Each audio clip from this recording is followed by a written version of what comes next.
Jeg vil her vise jer, hvordan man sammenstrikker åbent opslag. Åbent opslag er, at der er åbne masker her i den ene ende, der hvor jeg starter, og så strikker jeg op.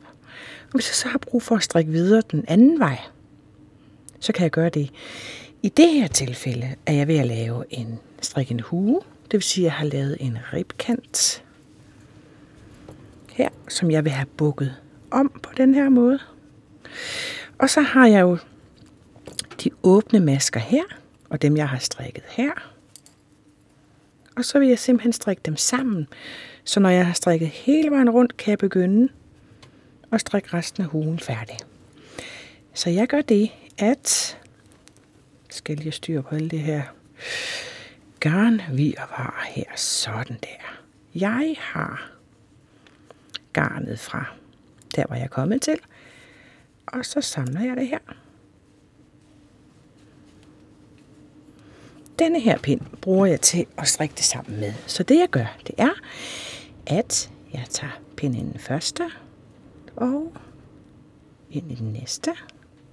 Strikker igennem den der først og igennem den næste. Og tager dem af begge to over på højre pind. Og sørg for at stramme lidt godt til her, så det ikke kommer sådan et hul, eller at det bliver for løst. Og sådan fortsætter jeg faktisk. Ind igennem her, og tager maskerne af. Stram lidt til herover. Ind igennem her. Jeg holder mere og mere af åbent opslag. Det giver så mange muligheder for os at få en elastisk rib. Hvis jeg nu ikke havde haft det her åbne opslag hernede, og jeg skulle sy det fast i stedet for, så var det måske ikke blevet så elastisk.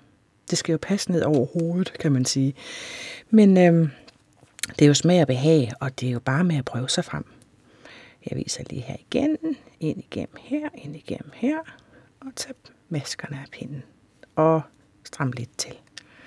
Jeg kan lige tage en enkelt mere ind her, og det er jo bare forfra i maskerne, jeg samler dem op her. Sådan der. Og som du kan se,